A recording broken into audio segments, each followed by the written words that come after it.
Saudara, olahraga lari masih sangat digemari oleh masyarakat. Tren lari sendiri masih cukup digandrungi dan beberapa komunitas hadir dengan memberikan inovasi baru, yakni berlari sambil menikmati perjalanan di perdesaan. Nah, saat ini kita akan berbincang dengan salah satu pendiri komunitas veteran ya. Ada Bang Randy ya di sini hari ini. Bang Randy, apa kabarnya hari ini, Bang? Luar biasa. Baik ya Bang ya? Baik. Karena sering lari itu kali ya Bang ya? Kalau orang lari bilangnya kabarnya luar biasa, nggak baik dia. Harus luar biasa. Kenapa harus luar biasa, tidak baik Bang? Karena luar biasa itu memang biasa di luar. Oke, apalagi sesuai dengan Iya. hobinya itu Hobi larinya kan biasanya di luar dan juga ke daerah pedesaan ya Bang ya. Bang, ini sih ada suatu hal yang paling unik nih di komunitasnya orang Abang. Karena kan di saat komunitas lain berlari itu mungkin di sekitaran jalan-jalan protokoler atau mungkin di jalan-jalan aspal dan yang biasanya tuh. Nah, orang Abang ini punya komunitas yang melakukan agenda rutin 1 atau 2 bulan sekali itu untuk ke pedesaan ini. Iya, sekalian rekreasi ya di luar kota Medan nih. Nah, kira-kira nih apa sih awal terbentuknya si komunitas ini dan agendanya ini, Bang? Kalau sebenarnya kita kan dari veteran Medan, awal terbentuknya itu ya awalnya memang pengen cari sehat itu sih sebenarnya. Cuman seiring berkembangnya komunitas ini, awalnya kan kita kan veteran itu dari teman-teman kerja awalnya. Ternyata seiring berjalannya waktu itu kan, ya teman kerja punya teman lagi, terakhir makin komunitasnya makin besar gitu kan. Ada ide-ide pun bermasukan gitu kan. Kenapa kita nggak buat lain dari yang lain gitu kan? Sekalian memang rata-rata anggota yang dari veteran ini rata-rata jiwa adventure-nya agak memang tinggi lah kita bilang kan. Hobi outdoor ya Bang ya? Iya, udah gitu biar nggak bosan aja di larinya cuma di sekitaran kota Medan kan, di jalan-jalan protokol gitu kan, itu kan udah sering. Nah, biar nggak bosan kita buat agenda gitu. Kalau bisa sekali sebulan atau minimal sekali dalam 2 bulan kita cari spot-spot di luar pinggiran kota Medan lah yang masih terjangkau lah, kisaran 20-30 km lah gitu. Berarti masih range-nya dibatasin ya di 20 ke 30 meter gitu iya. Bang ya. Nah, untuk kegiatan ini sendiri dari komunitas veteran ini sudah berjalan berapa lama nih Bang? Kalau komunitas veterannya sendiri 2023 akhir, sekitar bulan 10 lah terbentuk. Cuman kan nggak ada yang terbentuk yang gimana-gimana kan, cuman ya seiring berjalannya waktu lah kita bilang kan. Cuman untuk fokus yang kita buat ide-ide yang lari sampai ke pinggiran kota Medan itu pun baru di tahun 2025 inilah kita realisasikan gitu. 2024 sih udah ada pernah ke Binjai gitu kan. Nah cuman lebih seringnya di 2025 ini gitu.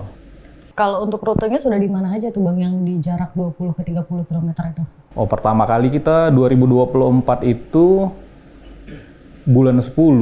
Bulan 10 itu ke Binjai. Binjai? Iya, start dari lapangan Benteng kita ke Binjai, gitu. Yang kedua ke Kuala Namu. Yang ketiga itu ada ke daerah Sibiru-Biru, air terjun Betala. Yang keempat ini terakhir kita ke Sikabung-Kabung, Pemandian, gitu.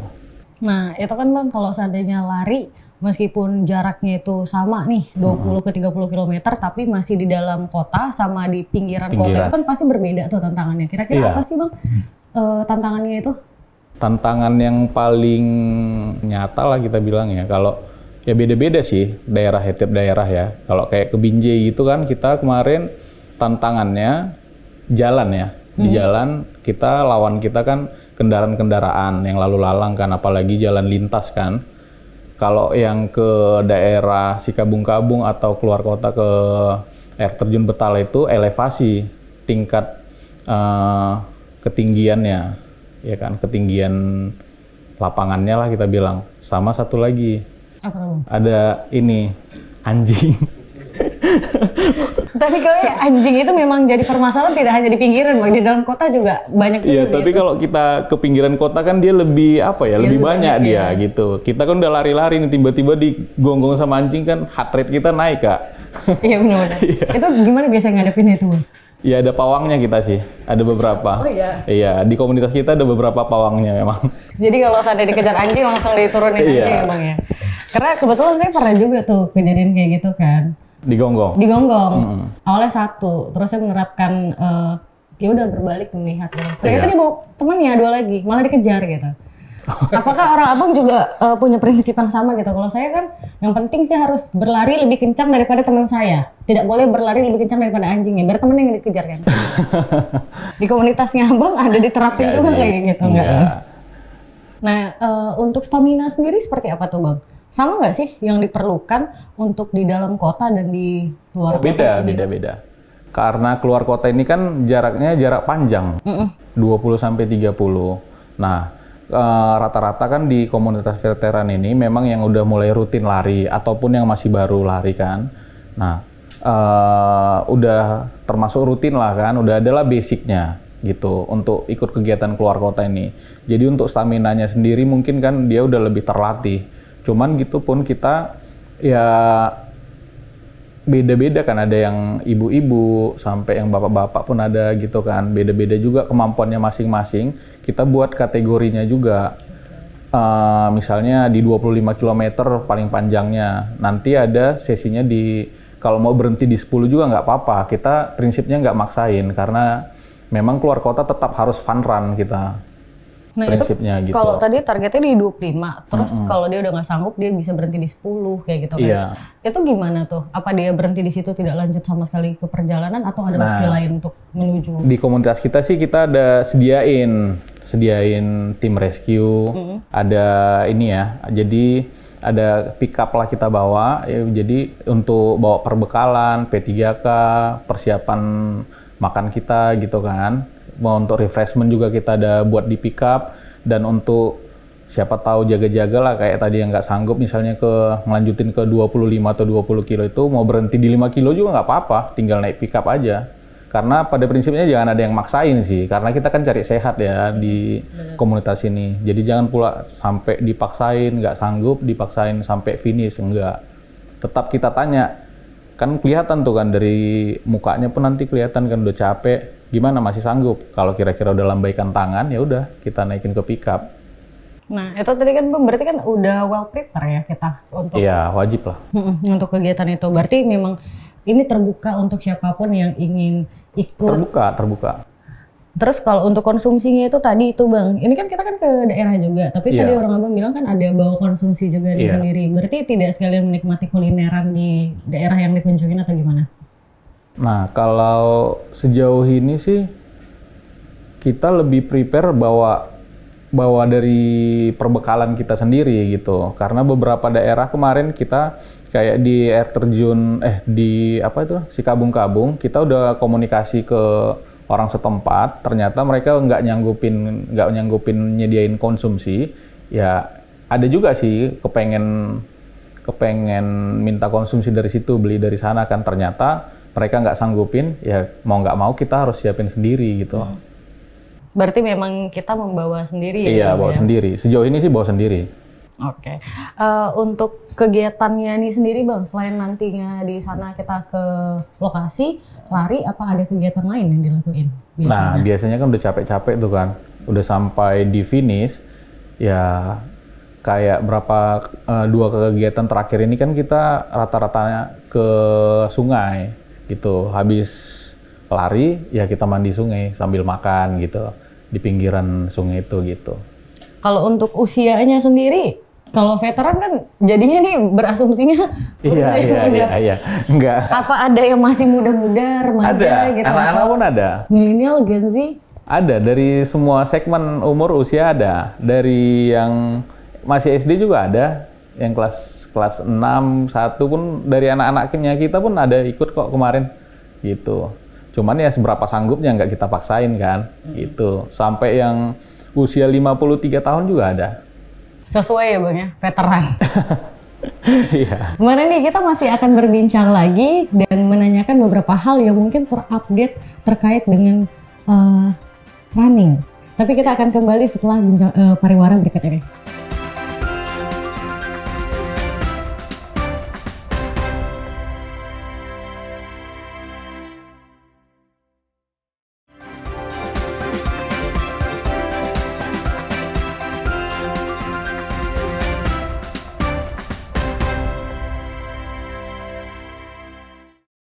Ya saudara, tadi kita sudah berbincang dengan Bang Randy dari komunitas Running Veteran.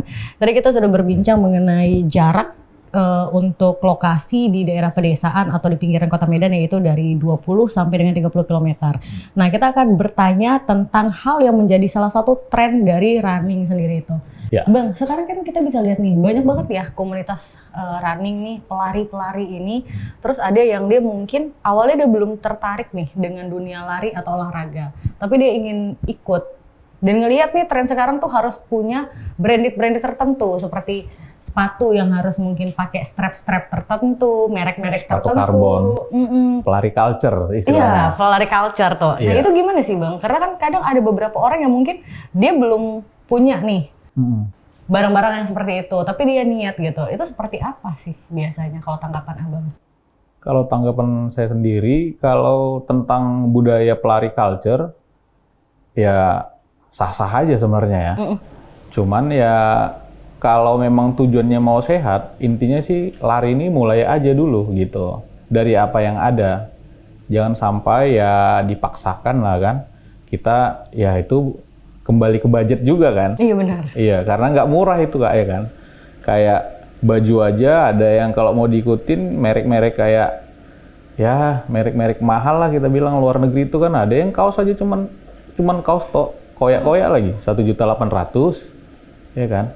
Nah, cuman ya memang udah mulai di Medan sendiri sih belum begitu gimana ya tentang yang culture ini masih belum begitu booming kali gitu kan. Tapi kalau di Jakarta gitu kan, cuman dilihat sosial media kan udah mulai itu pelari culture lah apalah gitu kan, pakai brand-brand tertentu memang banyak itu.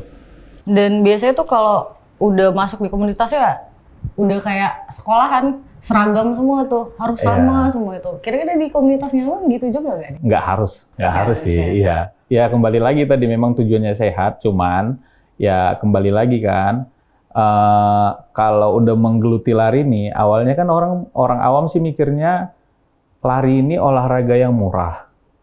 Tapi begitu kita menggeluti suatu hobi, nah kalau kita udah makin masuk ke dalamnya gitu kan, dia rata-rata ya pengen mengupgrade apa yang ada di dirinya. Apalagi sekarang kan fotografer banyak, fotografer kayak di Jalan Protokol Medan aja setiap Sabtu Minggu kan itu banyak itu kan. Jadi dia pun si pelari ini pun teman-teman kita, saya sendiri pun kadang-kadang pengen ngelihat kita kayak sembari jadi model lah kita bilang. Iya, foto yang bagus gitu ya untuk update di sosial media gitu mungkin ya Bang.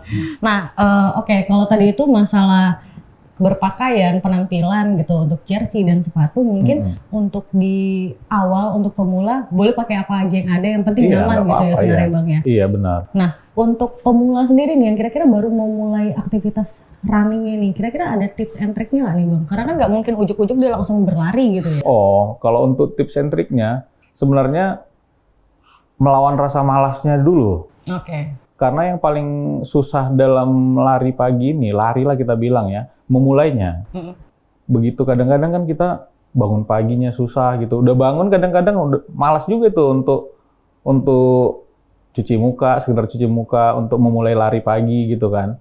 Nah, itu dulu sih sebenarnya. Niatnya dulu di-okein, dikuatkan.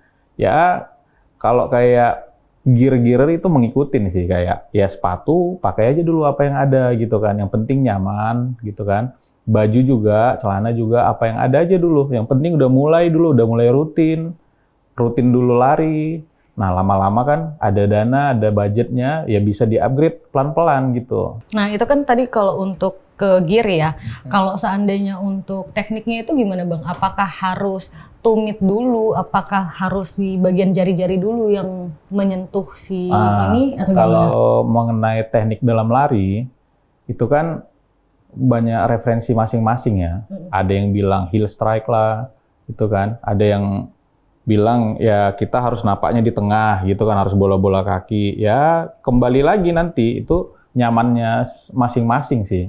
Kalau dari pelatih olahraga yang efisien lah kita bilang, memang efisiennya ya pakai pakai bola-bola kaki yang di tengah gitu kan, jangan yang heel strike gitu karena rentan cedera gitu. Oke.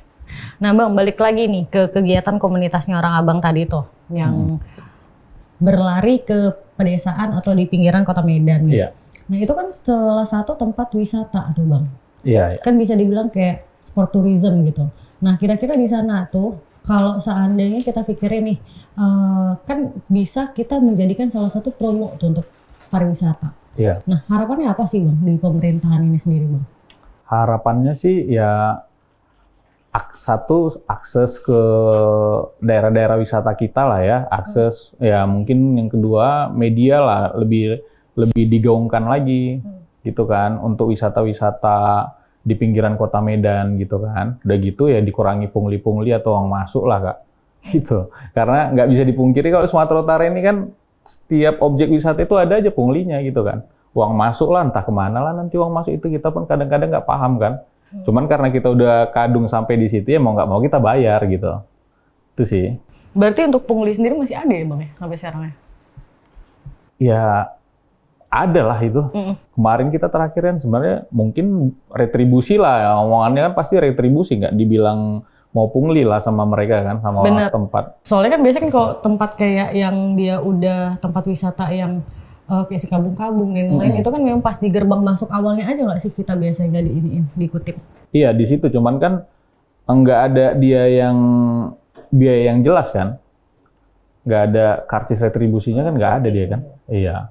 Berarti mungkin harapannya ke pemerintah untuk meningkatkan pariwisata khususnya sport tourism ini sendiri ada retribusi yang jelas, ada pengelolaan yang jelas ya Bang ya, untuk mempromosikan itu. Jadi itu bisa menjadi salah satu daya tarik nih untuk wisatawan. Khususnya yang hobi lari ya Bang ya. Nah untuk komunitas Abang sendiri nih kira-kira apakah memang ada juga rencana untuk membantu mempromosikan pariwisata nih Bang? Sebenarnya secara tidak langsung sih bisa dibilang kita mempromosikan pariwisata ya. Karena kita kan ada ada buat video-video juga kita buat di Instagram gitu kan. Kadang-kadang, di mana tuh kata teman-teman kan? Ini di sini, di daerah ini. Oh, banyak juga kan yang belum tahu kan. Secara nggak langsung berarti kita kan ikut andil nih mempromosikan daerah tempat kita lari itu gitu. Kayak kita kemarin ke Betala itu kan, nggak semua orang tahu kan ada air terjun Betala. Terakhir begitu lihat postingan kita di Instagram gitu kan, atau di YouTube gitu kan, ya mereka jadi tahu gitu. Saya sendiri juga nggak tahu Bang Betala itu di mana. Oh ya, nggak tahu ya? Iya. Nanti aku kasih tahu ya. Di daerah si biru-biru. Daerah si biru-biru ke dalamnya lagi. Dalam lagi ya. Oh, lumayan jauh lagi ya berarti. Lumayan. Untuk agenda selanjutnya bakal lari kemana lagi nih Bang? Kebanyakan sih yang kemungkinan ya pinggiran Deli Serdang lah. Memang kita masih cari spot yang agak lebih menarik lah, yang berkaitan dengan air gitu. Spot-spot yang berkaitan dengan air. Iya, biar setelah lari itu kan kita agak enak kan. Larinya habis lari mandi-mandi gitu. Kayaknya sih di pinggiran Deli Serdang lah. Tetap lah daerah-daerah Deli Serdang. Kira-kira apa nama tempatnya Bang? Apa ya kemarin ya? Udah ada di survei sih. Saya apa, cuman saya lupa namanya. Itu ada tempat pemandian juga. Nah, kalau seandainya nih kira-kira saat yang menonton nih ada yang tertarik nih pengen ikut deh lari ke pedesaan, ke daerah kayak gitu kan. Kira-kira tuh membutuhkan budget berapa sih Bang per orangannya? Sebenarnya sih nggak ada budget yang kita tetapkan gitu ya. Cuman ya gotong royong juga. Paling kan gotong royongnya untuk konsumsi sama fotografer aja. Karena kan kita ada pakai jasa fotografer gitu kan. Paling itu nanti kita bagi rata gitu. Kalau rata-rata sih kurang lebih dari 80.000 per orang lah sampai 100.000 per orang. Itu udah termasuk konsumsi gitu. Beda sama retribusi tadi ya kalau masuk ya? Udah termasuk ya. Tergantung lah, kalau retribusinya makin mahal lebih jadi nambah lagi nih. Iya. Oke Bang Randy, makasih banyak waktunya Bang sudah hadir sama-sama di studio Kompas TV. Senang bisa berbincang dengan Abang. Semoga nanti kita bisa ngobrol-ngobrol lagi ya Bang ya. Oke, siap. Oke. Saudara, itu tadi obrolan bersama Bang Randy dari komunitas Running Veteran. Nah, buat Anda yang tertarik untuk ikut berlari di daerah pedesaan bisa langsung join dengan komunitas veteran. Saya Rizky Yanti, pamit undur diri. Sampai jumpa.